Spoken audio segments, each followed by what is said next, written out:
नमस्कार, वयम राष्ट्रिय जागरियामा स्वागत छ। म मदन खाती।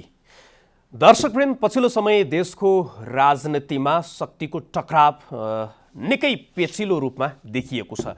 मुख्य गरी त नेकपा भित्रको शक्ति सङ्घर्ष यति बेला चरम चुलीमा छ र आज दिनभरका घटनाक्रमहरूलाई सरसर्ती हेर्दाखेरि पनि निकै घटनाहरू घटेका छन् जसले देशको राजनीति कतातर्फ जाने हो भन्ने आजको दिनमा अहिले नै त्यो अनुमान गर्न सकिने अवस्था पनि देखिएको छैन।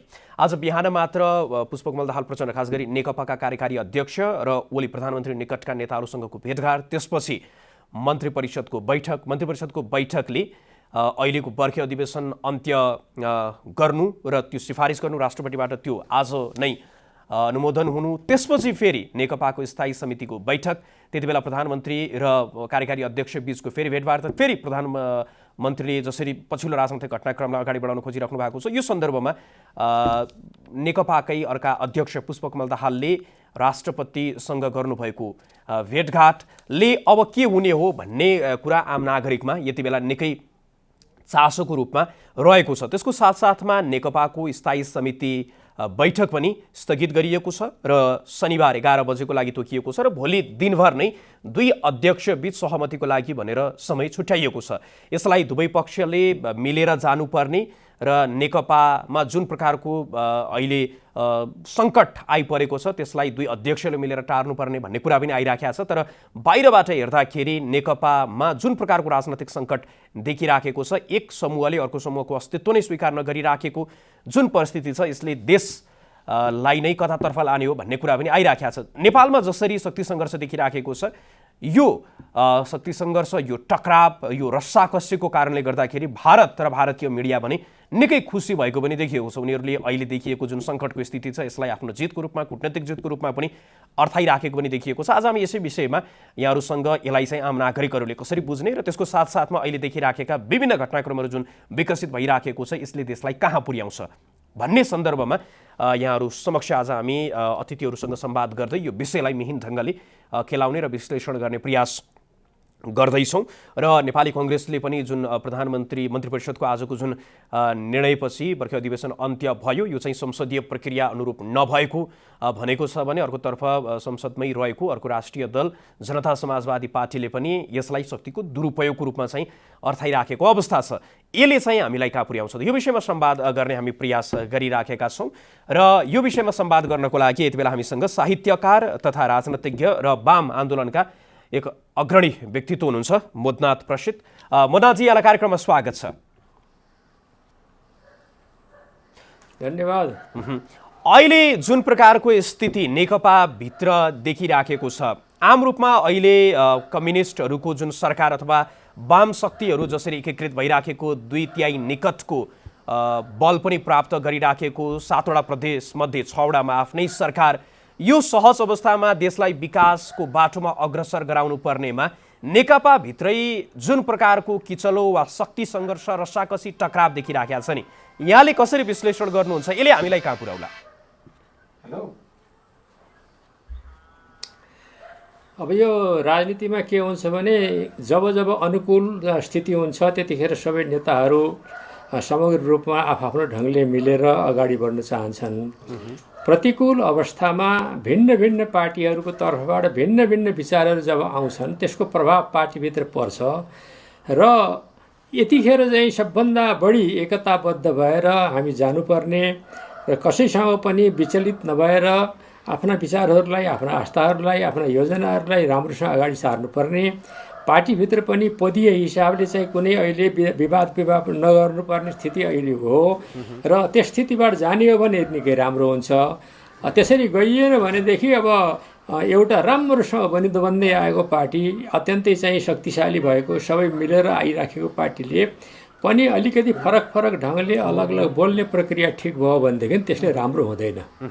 अहिले जुन देखिया छ नि, प्रधानमन्त्रीले चाहिँ दुवै पदबाट राजीनामा दिनु पर्यो भनेर स्थायी कमिटीमा जसरी चाहिँ छलफल भयो, त्यसले चाहिँ प्रधानमन्त्री दबावमा परिसकेपछि जुन तरिकाले प्रधानमन्त्रीले एकपछि अर्को कदम चालिराख्नु भएको छ, यसले चाहिँ हामीलाई कहाँ पुर्याउला र यो जसरी अगाडि बढिराखेको छ दुई पक्षहरूमा चाहिँ यहाँले कसरी, दुवै पक्षको कदमहरूलाई यहाँले कसरी विश्लेषण गर्नुहुन्छ? यो अहिले एकदम सङ्कटको स्थिति हो। सिङ्गो देशको लागि मात्रै होइन, विश्वको लागि सङ्कटको परिस्थिति हो। यस्तो अवस्थामा दुईटा गुट बन्नै हुँदैन आफ्नै पार्टीभित्र र पार्टीभित्रैबाट सरसल्लाह गरेर हरेक कुरामा एक एक अक्षर, एक एक शब्द, एक एक बोली, एक एक भाषण, एक एक अन्तर्वार्तामा हामीले एकदम एकीकृत भएर एकमुष्ट भएर अगाडि जानुपर्ने बेला हुन्छ। र यस्तो बेलामा पनि जब एकदम अप्ठ्यारो स्थिति छ राष्ट्रमा, यस्तो बेलामा पनि पार्टीका नेताहरूले फरक फरक मत राखेर भिन्न भिन्न ढङ्गले अगाडि हिँड्न थाल्नुभयो भनेदेखि नराम्रो हुन्छ। त्यस्तो केही लक्षण मैले पनि अलिअलि देखेको छु। नजिकबाट मैले काम गरेको हुनाले, काम नगरेको हुनाले त धेरै कुरा भन्न सक्दिनँ। तर पनि चर्चा परिचर्चामा आउँदाखेरि हाम्रो पार्टीको सबै साथीहरूको बिचमा एकताबद्धता भएर जानको लागि चाहिँ नगइकन अझ त्यसमा पनि वाद विवाद जस्तो यस्तो परस्परको चाहिँ विमति जस्तो देखा पर्नु अहिलेको लागि दुःखद परिस्थिति हो। अब अहिले हेर्दाखेरि चाहिँ बाहिरबाट हामी कोरोना विरुद्धको सङ्घर्षमा पनि छौँ। त्यस्तै गरी नयाँ नक्सा जारी गरिसकेपछि देश एक प्रकारले भन्दाखेरि भारतसँग पनि त्यो एउटा सहज सम्बन्धको अवस्था छैन। भारतीयहरूबाट कूटनीतिक दबावको कुरादेखि लिएर राजनैतिक रूपमा पनि त्यहाँको मिडिया मार्फत पनि लगातार दबाव पनि परिराखेको अवस्थामा चाहिँ यहाँ आफैलाई चाहिँ के लाग्छ, जसरी आन्तरिक रूपमा प्रधानमन्त्रीमाथि जुन प्रकारको दबाव सिर्जना गर्न खोजिँदैछ त्यो चाहिँ कतिको उचित होला? यो त एउटा राष्ट्रले सबै एकीकृत भएर, हाम्रो पार्टी मात्रै होइन सबै पार्टीहरू समेत एकीकृत भएर, सबै जनता एकीकृत भएर अगाडि जानुपर्ने स्थिति हो। किनभने राष्ट्रको एउटा चाहिँ नि लुटिएको स्थिति, खोसिएको स्थितिलाई जोगाएर ल्याउनको लागि त कुनै पनि व्यक्ति, पार्टी, संस्था कसैले पनि विमति राख्नु हुँदैन। सबै नेपालीहरूले एकताबद्ध भएर भारतले हामीमाथि दिन खोज्ने दबावलाई एकीकृत भएर हामीले प्रतिरोध गर्नुपर्ने आवश्यकता छ। अहिले म त्यही किसिमले अगाडि जानु हुनेछ भन्ने आशा गर्दछु। अब यहाँको सुझाव चाहिँ के छ? यहाँले अहिले जुन शक्ति सङ्घर्षमा अथवा विभिन्न समूह बनाएर एकअर्काको अस्तित्व नै नस्वीकार्ने हिसाबले अगाडि बढिराखेका धेरै नेताहरूसँग सङ्गत पनि गर्नुभएको छ, उहाँहरूको धेरै कुराहरू यहाँहरूलाई थाहा पनि छ। भनिसकेपछि यहाँको सुझाव चाहिँ के छ सबै नेताहरूलाई? सबै नेताहरूलाई म के भन्न चाहनुहुन्छ भने यो अनेक किसिमले सिङ्गो देशलाई र सिङ्गो विश्वलाई कोरोनाको स्थितिले गडबड गरेको अवस्था छ। हजारौँ लाखौँ मानिसहरूको स्वास्थ्यको समस्याको परिस्थिति छ। र त्यसदेखि बाहेक छुट्टै हाम्रो भारतसँगको सम्बन्धको बारेमा, हाम्रो भूमिको सम्बन्धको बारेमा त्यो त लामो प्रक्रियासँग 1 वर्ष 2 वर्ष पनि जान सक्छ। यस्तो परिस्थितिमा एकाएकसँग हामीले एकअर्कालाई मति विमतिमा राख्ने, एकअर्काको आलोचना प्रत्यालोचना गर्ने हो भनेदेखि हाम्रो शक्ति पनि कमजोर भएर जान्छ र बाह्य शक्तिले पनि हामीलाई विशेष गरेर दबाब दिन थाल्न सक्छ। त्यसै गरी कुनै पनि पार्टीसँग म अनुरोध के गर्न चाहन्छु भने अहिलेको विकट परिस्थितिमा हामी एकताबद्ध भएर जानुपर्छ। हामीले आफूले उठाएको कुरालाई त्यसलाई समाधान गर्नको लागि हामीले बलियो दह्रो खुट्टासहित अगाडि जानुपर्छ र कसैले पनि यस्तो बिचमा गडबड गर्ने, एकअर्का पार्टीलाई आफ्नै पार्टीभित्रले आफ्नै पार्टीका नेताहरूलाई चाहिँ परस्परमा आक्षेप गरेर अहिले हामी गयौँ भनेदेखि नेपालको स्थिति धेरै कमजोर हुनसक्छ। यसबारेमा म नेताहरूलाई, सबै पार्टी नेताहरूलाई चाहिँ एकताबद्ध भएर अहिलेको यो राष्ट्रिय सङ्कटलाई चाहिँ टार्ने र राम्रोसँग एउटा प्रतिबद्ध तरिकाले, संविधान प्रदत्त तरिकाले अगाडि साथसाथ मिलेर जानुपर्छ भन्ने म अनुरोध गर्न चाहन्छु। हस्, यहाँले आफ्नो महत्त्वपूर्ण समय हामीलाई उपलब्ध गराइदिनु भयो। यहाँको समय र संवादको लागि यहाँलाई धेरै धेरै धन्यवाद। धन्यवाद। उहाँ हुनुहुन्थ्यो साहित्यकार तथा राजनीतिज्ञ र वाम आन्दोलनका अग्रणी व्यक्तित्व पनि हुनुहुन्छ मोदनाथ प्रसिद्ध। उहाँसँग हामीले अहिले नेकपाभित्र देखिराखेको जुन अवस्था छ यसलाई चाहिँ कसरी विश्लेषण गर्ने भन्ने सन्दर्भमा र आम नागरिकले पनि यो टक्रावलाई चाहिँ बुझ्ने सन्दर्भमा चाहिँ के गर्नुपर्छ र राजनैतिक दलका नेतृत्व जो आजको दिनमा एक्लै अर्काको अस्तित्व स्वीकार गरिराख्नु भएको छैन उहाँहरूले पनि गर्नुपर्छ के भन्ने सन्दर्भमा चाहिँ कुराकानी गर्यौँ। मुख्य रूपमा आजको दिनमा देशले सामना गरिराखेका जति पनि सङ्कटको स्थिति छ, चाहे त्यो कोरोना विरुद्धको अहिले जुन तरिकाले सङ्घर्ष गरिराखेको अवस्था छ, अर्कोतर्फ सलहको एक प्रकारको त्यो आतङ्क हामीले भोगिराखेको अवस्था छ। त्यस्तै गरी हामीले भारतीय मिडिया मार्फत पनि लगातार नेपालको सार्वभौम सत्तामाथि आक्रमण भइराखेको अवस्था पनि छ। यो सन्दर्भमा सत्तारूढ दल आजको दिनमा सरकार बनाउने पनि र सरकार गिराउने पनि त्यो ल्याकत राख्ने दल भने नेकपा नै हो। नेकपाभित्रको जुन टक्रावको स्थिति छ यसले देशको राजनीतिलाई नै प्रभावित तुल्याउने कारणले गर्दाखेरि पनि जुन प्रकारको स्थिति देखिराखेको छ यो अवस्थामा चाहिँ यो देखिनु आफैमा निकै दुःखद पनि हो। तर यो सन्दर्भमा पछिल्लो समय जसरी अभिव्यक्तिहरू सार्वजनिक भयो प्रधानमन्त्रीको तहबाट नै भारतीय मिडियाहरूमा आइराखेको कुरा र त्यस सँगसँगै बैठकमा बोलिने शब्दावलीहरू त्यस बीचमा हुने सङ्गतिको सन्दर्भलाई कोट्याउँदै भारतीय दूतावास उहाँले नाम त लिनु भएन तर नेपालमा रहेका केही दूतावासहरूले चाहिँ अहिलेको सरकारका विरुद्धमा षड्यन्त्र गरिराखेको र त्यसमा नेपालभित्रकै शक्तिको पनि संलग्नताको विषय उहाँले कोट्याउनु भएको थियो। त्यो विषयमा स्थायी कमिटी बैठकमा पनि निकै रच्चाकसी चल्यो र स्थायी कमिटीमा जुन प्रकारको स्थिति आजको दिनमा देखिएको छ खास गरी अहिले देखिराखेको स्थितिमा जसले विरोध प्रधानमन्त्रीको राजीनामा मागिराखेको समूह छ उहाँहरूको स्पष्ट बहुमत पनि देखिराखेको छ स्थायी कमिटीमा। यो विषयमा पनि प्रधानमन्त्री दबावमा आइसकेपछि बर्खे अधिवेशन अन्त्य गरेको र त्यसपछि चाहिँ अध्यादेश जारी गर्न सक्ने भन्नेसम्मको अड्कलबाजी पनि भइराखेको छ र यसै विषयमा कुराकानी गर्नको लागि यति बेला हामीसँग नेकपाको केन्द्रीय सदस्य तथा प्रतिनिधि सभा सदस्य राम कार्की हाम्रो प्रत्यक्ष सम्पर्कमा जोडिनु भएको छ। रामजी यहाँलाई कार्यक्रममा स्वागत छ। धन्यवाद। अहिले जुन प्रकारको स्थिति चाहिँ यहाँहरूको पार्टीमा देखिया छ काम कुरो एकातिर कुम्लो बोकी ठिमीतिर भन्या जस्तो आम नागरिकको समस्या चाहिँ एकातिर छ, सरकारले गर्नुपर्ने काम अथवा पार्टी पनि केन्द्रीकृत हुनुपर्ने एकातिर छ, तर यहाँहरू त्यो कुर्सीको वरिपरि सत्ताको शक्तिको वरिपरि चाहिँ नेकपा किन लागिराख्या अहिले? यसको दुईटा पक्ष छ। अब तपाईले बाहिरबाट हेर्दा एउटा दृश्य देख्नुहुन्छ, यसलाई भित्रबाट हेर्दा खास गरी मार्क्सवादी दृष्टिले हेर्दा मजदुर किसानको दृष्टिले हेर्दाखेरि पार्टीमा जीवन पनि थिएन, जीवनको अनुभूति भइराखेको थिएन। अब अहिले कमसेकम हलचल देखिएको छ यो पार्टीभित्र। अब यसलाई एउटा मर्यादित सीमाभित्र राखेर यो बहस चलाउन सक्यो, छलफल चलाउन सक्यो भनेदेखि चाहिँ यसले पार्टीलाई पनि हित गर्छ, देशको पनि हित गर्छ र आधारभूत वर्ग जसको आधारमा यो पार्टी उभिएको छ त्यसको पनि हित गर्छ। तर यसलाई त्यस्तो मर्यादित सीमाभित्र राख्न सकिएन भने यसले विनाश गराउँछ, यसले विघटन गराउँछ। तर अहिलेको परिस्थिति हेर्दाखेरि त विश्लेषण के भइराखेको छ भने जसरी अहिले बैठक सञ्चालित भइराखेको छ, विभिन्न समूहहरूको छुट्टा छुट्टै भेलाहरू छलफलहरू चलिराखेको छ, प्रधानमन्त्रीबाट जसरी बर्खे अधिवेशन अन्त्यको घोषणा भएको छ, यसले त पार्टीलाई गतिशील बनाउने भन्दा पनि विभाजनतर्फ नै उन्मुख गराइराखेको विश्लेषण भइराखेको छ नि। होइन, अब सबैजना एकदमै मिलेको स्थितिमा पनि खास गरेर नेपाली जनताको अपेक्षा अनुसार काम भइराखेको थिएन। त्यसैले अब पार्टीभित्र विभिन्न खालका मतहरू हुन्छन्, तिनको मतको बिचमा घर्षण हुन्छ भन्ने कुरा स्वीकार गर्नुपर्छ। त्यसलाई पार्टीले नै एउटा मर्यादित बाटो दिएर एउटा विधिमा ढालेको भएदेखि धेरै राम्रो हुन्थ्यो। त्यो नहुँदा यो छरपष्ट भएको छ। र अर्को के भन्दाखेरि अहिले करिब करिब चाहिँ जनताको एजेन्डा भन्दाखेरि पनि जनताको एजेन्डामाथि आधारित भएर पार्टीभित्र चाहिँ विवाद हुनु, छलफल हुनु राम्रो हुन्थ्यो। अहिले चाहिँ सबै नेताहरूको बीचको मतलब नेताहरूकै एजेन्डामा पो यो पार्टीभित्र यस्तो भइराखेको छ कि भन्ने पनि अहिले बाहिर गइराखेको छ, जनतालाई त्यस्तो पो परिराखेको छ। त त्यो दुःखद कुरा हो।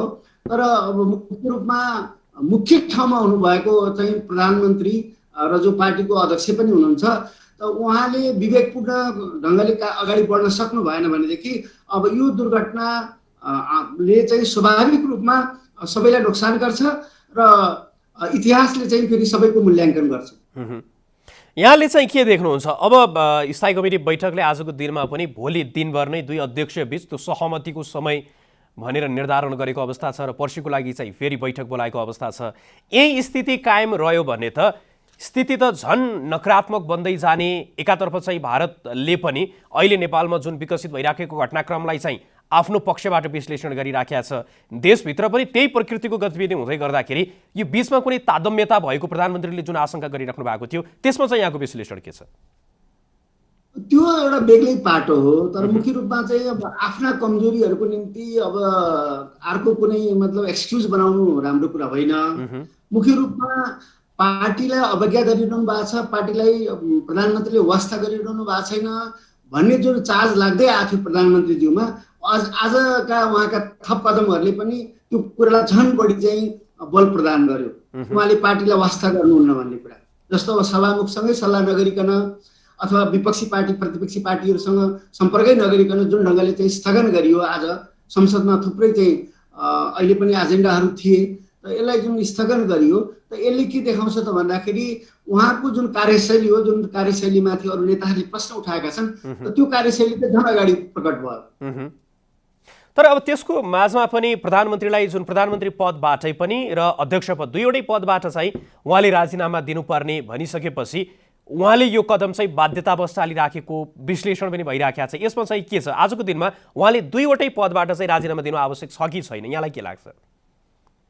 होइन, मुख्य कुरा पार्टीको कमिटीभित्र छलफल हुँदाखेरि अब केही साथीहरूले त्यस्तो मत ल्याउनु भएको छ, त्यसमा त प्रधानमन्त्रीले पनि बोल्न सक्नुहुन्छ, अरू साथीहरूले पनि बोल्न सक्नुहुन्छ, र त्यस पछाडि एउटा निर्णयमा पुग्न सकिन्छ।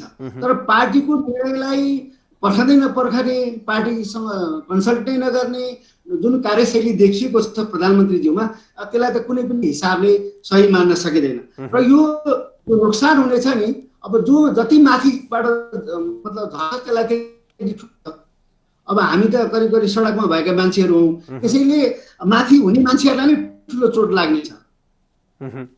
तर यसले स्वाभाविक रूपमा नेपाली जनताको निम्ति पनि यो सुखद समाचार हुने छैन। तर एक हिसाबले चाहिँ अब यो आफ्नो आधारभूत जुन वर्ग छ त्यो वर्गलाई छोडेर कर्पोरेट हाउसको कुराहरू सुनेर जो बहकिराखेको थियो हाम्रो पार्टी, हाम्रो सरकार, त त्यो स्थितिमा विराम लाग्नु फेरि एक हिसाबले राम्रो कुरा पनि हो।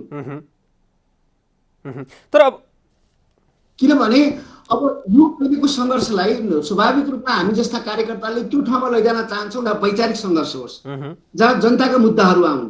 यो अब समाजवादी बाटो लिने कि यही नव उदारवादी बाटो लिएर चाहिँ पार्टीलाई सखा पार्ने, सिद्ध्याइदिने, पार्टीलाई किसान मजदुरकै पार्टी बनाइराख्ने कि पार्टीलाई चाहिँ चुनावको बेलामा जनतातिर फर्कने, किसान मजदुरतिर फर्कने, अनि अरू बेला चाहिँ कर्पोरेट हाउसहरूको चाहिँ म्यानेजमेन्टमा चल्ने, त त्यस्तो बनाउने, त यो अब निर्धारण गर्नुपर्ने बेला आएको छ। हामी जस्तो कार्यकर्ताले यो पार्टीको जुन अहिलेको सङ्घर्ष छ यो सङ्घर्ष त्यतातिर बढियोस् भन्ने चाहन्छौँ।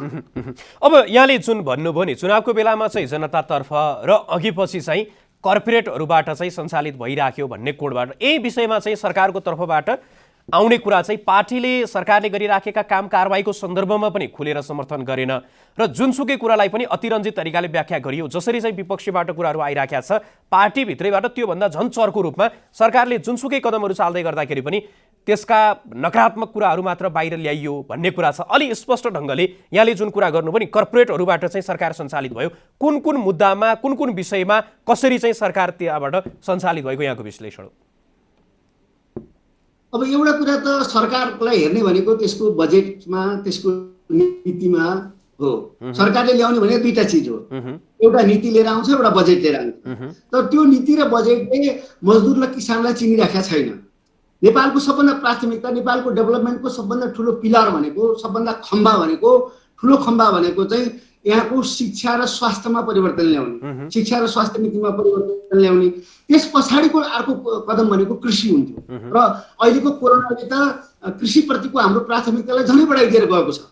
तर सरकारले त्यो सबै बुझे जस्तो देखिँदैन। त पार्टीको कुनै पनि कन्सल्टै नगर्ने, पार्टीलाई विश्वासमै नलिने, अनि प्रधानमन्त्रीले गरेका कुरा सबै कुरा चाहिँ ताली बजाइदिनु पर्ने, यो उहाँले पनि नसोच्दा हुन्छ। किनभने यहाँ एकदमै करातिला भनिएका राजा मतलब महेन्द्रका छोरा ज्ञानेन्द्रलाई नेपाली जनताले पुनः बस्न दिएन। त्यसैले यहाँ कसैले पनि अधिनायकवादी बनेको स्वाङ गर्छ भने त्यसलाई नेपाली जनताले मान्दैनन्, त्यसलाई पत्याउँदैनन्, त्यसलाई स्वीकार गर्दैनन्। तर अब प्रधानमन्त्रीले त अहिलेको बर्खे अधिवेशन त्यसैले अब यो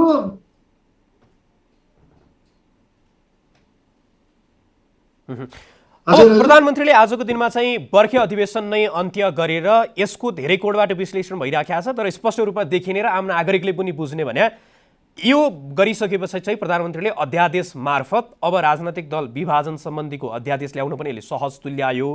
त्यसपछि चाहिँ यदि अहिले जसरी पार्टीले सरकारलाई जसरी नियन्त्रण गर्न खोजिराखेको छ विधि र पद्धतिको कुरा गर्दै त्यही क्रम चाहिँ जारी रह्यो भने पार्टी विभाजनसम्म पनि जाने सङ्केत त देखियो।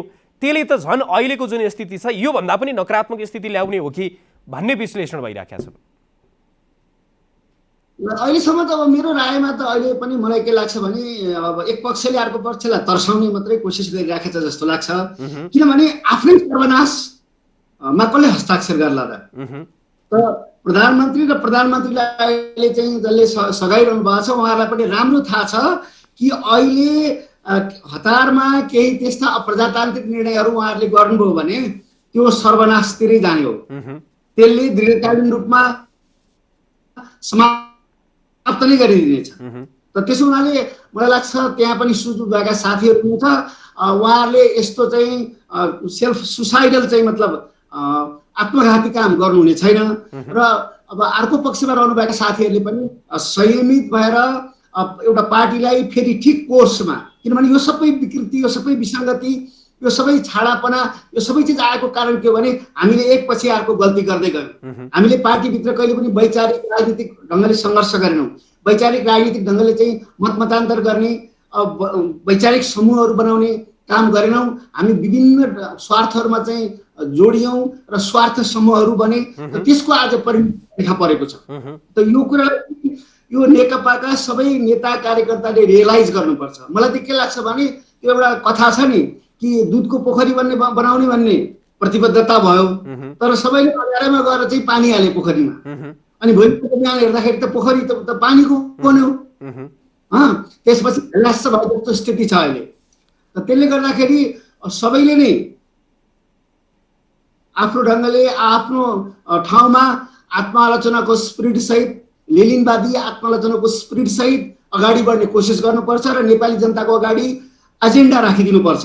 हामी यो गर्न चाहन्छौँ, हामी यसरी जान चाहन्छौँ, त हामी समाजवादको पक्ष पोषण गर्न चाहन्छौँ। जस्तो भनौँ न अब एउटा मुद्दा त एमसीसी राम्ररी जनतालाई हामीले बुझाउन सकेका छैनौँ। एमसीसी भनेको नव उदारवादमै हामी गइरहन्छौँ भन्ने एउटा ठोकुवा हो, त्यो एमसीसीलाई समर्थन गर्नु भनेको।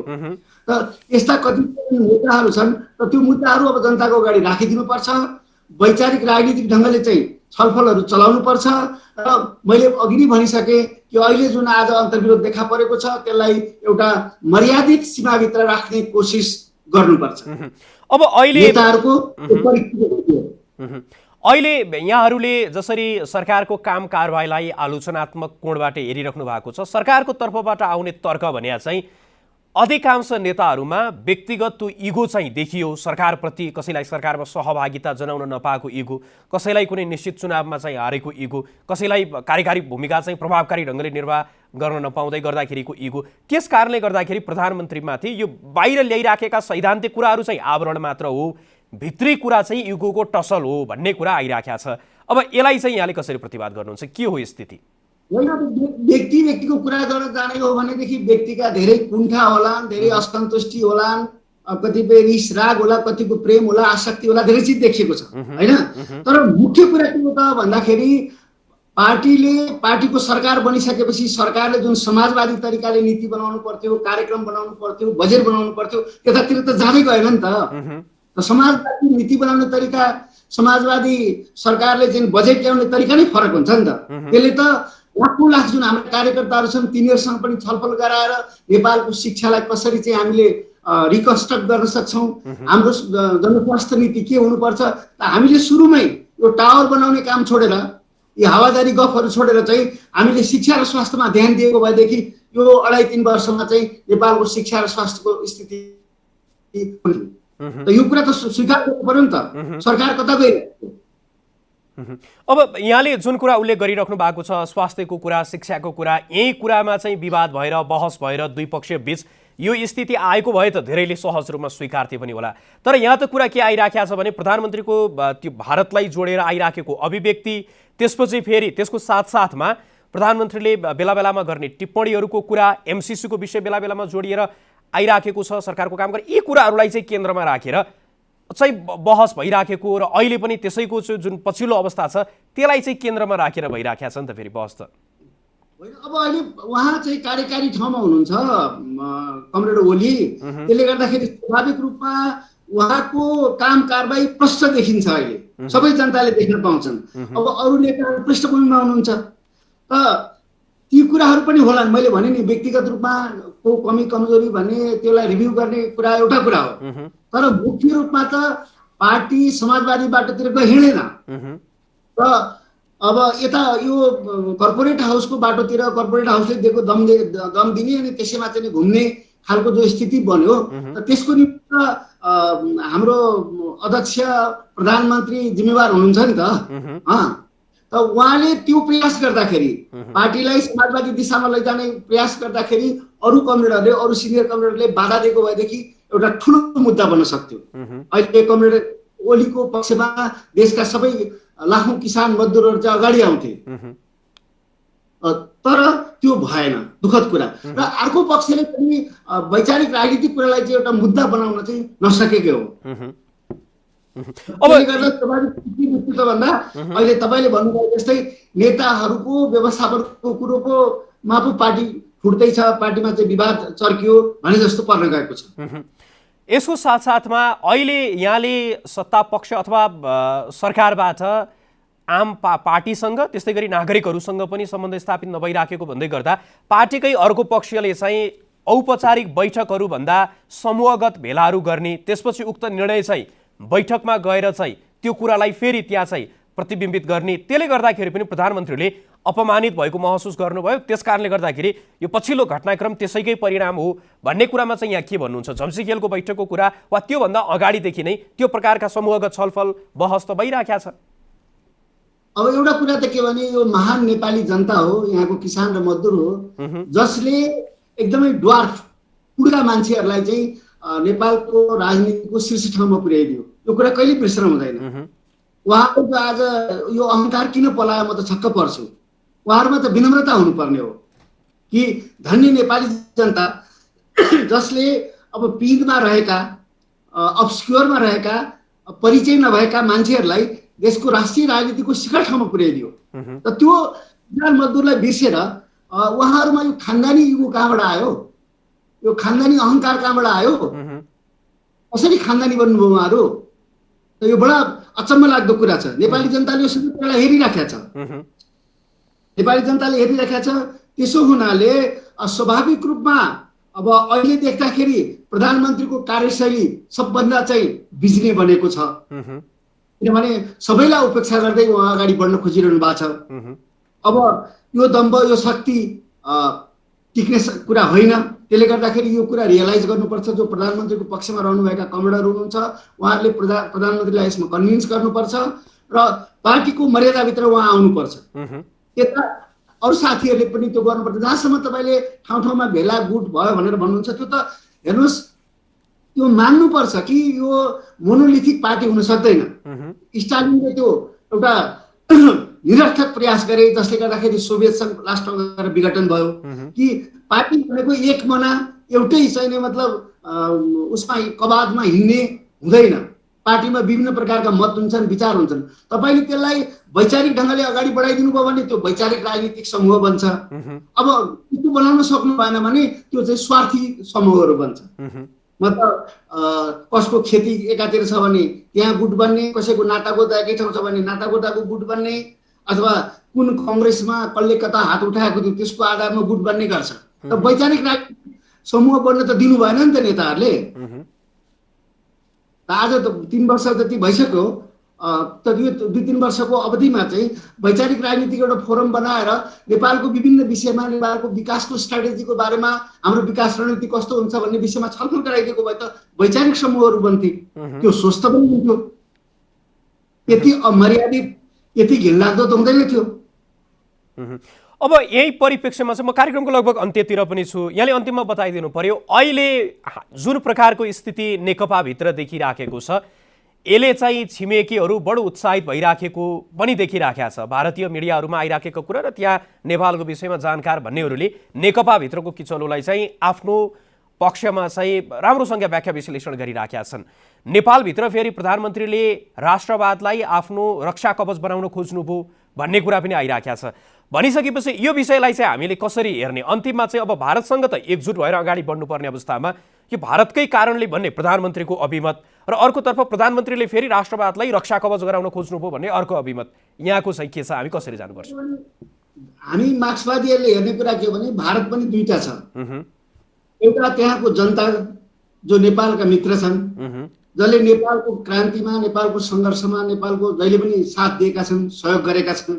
अर्को भनेको त्यहाँको सत्ताधारी वर्ग हो। अब आज भारतको स्थिति के छ भन्दाखेरि भारतीय जनता त अझ दुःखद स्थितिमा छन् कि उनीहरूको प्रजातन्त्रका जुन अङ्गहरू भनिन्छ, यो मिडियालाई पनि प्रजातन्त्रको एउटा अङ्ग भनिन्छ, त्यो अङ्ग त त्यहाँ त ढाड माचिएको छ, त्यो अङ्ग त कुजे भएको छ। आज त्यो त्यहाँ त गोदी मिडिया भन्छन्, उन्माद मात्रै गरिरहेको छ त्यो मिडियाले। त्यो मिडियाको कुरै नगर्नुहोस्। त्यहाँ यहीँको जनतालाई त्यहाँको मिडियामाथि विश्वास छैन, त्यो स्थिति छ। त्यसमा त्यसतिर हामीले बगेको कुरा भएन। मुख्य कुरा के भन्दाखेरि आफ्नो चाहिँ काम्रो राम्ररी बाँध्नु, साथीलाई चोर बताउनु भन्छ नि। पहिला हामी हाम्रो त बाँधौँ, त्यसपछि हामी विदेशी हाम्रा छिमेकी जुन मित्र राष्ट्रहरू छन् उनीहरूसँग भएको हाम्रो जुन मतलब आउटस्ट्यान्डिङ इस्युजहरू छन् त्यसमा हामी कुरा गरौँला। तर अहिले यो त म्याच्योर भयो नि। हामी प्रधानमन्त्री जस्तो ठाउँमा बसेका मान्छेले त्यसरी बोल्नु नै हुँदैन। त्यो ब्लन्डर हो।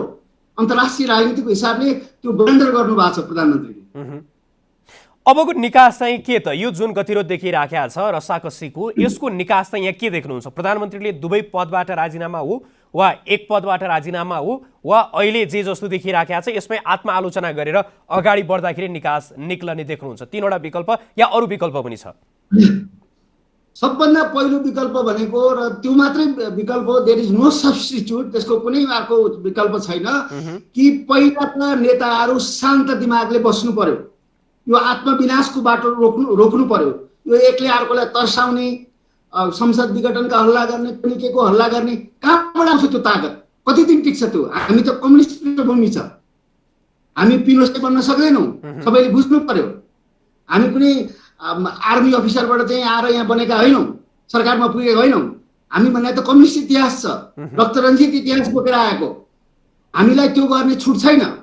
त्यसो हुनाले हाम्रा नेताहरूले शान्त भएर पहिला त्यो स्थायी समितिको मिटिङमा बस्नु पर्यो। स्थायी समितिले त्यो चिजलाई पार लगाउन सक्दैन भने केन्द्रीय समितिको तुरुन्त बैठक बोलाउनु पर्यो र केन्द्रीय समितिको बैठक बोलाएर एउटा बाटो पार्टीले तय गर्नु पर्यो, समाजवादी बाटोमा हिँड्ने आँट गर्नु पर्यो। र यो जुन अहङ्कार छ, एकले अर्कोलाई जो तर्साउने, अपमानित गर्ने, यो वास्तवमा के हुन्छ त भन्दा एकले अर्कोलाई अपमान गरे जस्तो लाग्छ, एकछिन त सन्तुष्टि लाग्छ होला, तर वास्तवमा हामी आत्मविनाशको बाटोतिर गइरहेका छौँ। भनिसकेपछि यहाँले देखिराखेको विकल्प चाहिँ अहिले पनि यहाँले स्पष्ट जवाफ त दिनु भएन, तर पनि यो सरकार पार्टी अन्तर्गत चाहिँ सरकार सञ्चालन हुनु पर्यो भन्दै गर्दाखेरि जुन राजीनामाको कुरा आइराखेको छ नि, यो विषयमा पार्टीमा झन्डै बहुमत चाहिँ अहिले राजीनामा माग्ने पक्षको छ, तर संसदीय दलमा प्रधानमन्त्रीले आफूलाई अलि मजबुत महसुस गरिराख्नु भएको छ भन्ने कुरा आइराखेको छ। यसमा चाहिँ स्पष्ट शब्दमा भनिदिनुहोस् न, के हो आजको निकास? राजीनामा नै हो? होइन, पत्र पत्रिकाको हिसाब हो त्यही पार्टीले उहाँलाई प्रधानमन्त्री बनाएको हो। त त्यो पार्टीको बहुमतले उहाँलाई तपाईँ प्रधानमन्त्री छोड्नुहोस् भन्यो भने छोड्नुपर्छ, तर आएर फेस त गर्नु पर्यो पहिला। उहाँका पनि आफ्ना कुराहरू होलान्, किनभने पार्टीभित्र त जनवाद पनि छ, केन्द्रीयता पनि छ नि।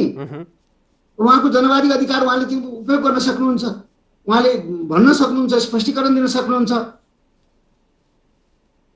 त्यसैले मुख्य रूपमा चाहिँ मर्यादाभित्र आउनु पर्यो, पार्टीको मर्यादाभित्र आउनु पर्यो, पार्टीको अनुशासनभित्र आउनु पर्यो।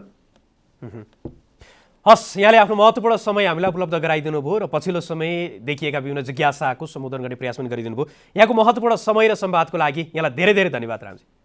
मेरो आफ्नो राय यसरी आदरणीय जनताको समक्ष राख्न दिने जुन चाँजो मिलाइदिनु भयो यसको निम्ति यहाँहरूलाई पनि धन्यवाद। हस्, उहाँ हुनुहुन्थ्यो नेकपाका केन्द्रीय सदस्य तथा प्रतिनिधि सभा सदस्य पनि हुनुहुन्छ राम कार्की। उहाँसँग नेकपाभित्र देखिएको पछिल्लो रसाकसीको विषयमा चाहिँ आज हामीले केन्द्रित भएर संवाद गऱ्यौँ। एकापट्टिबाट परस्पर विरोधी कुराहरू आइराखेका छन्।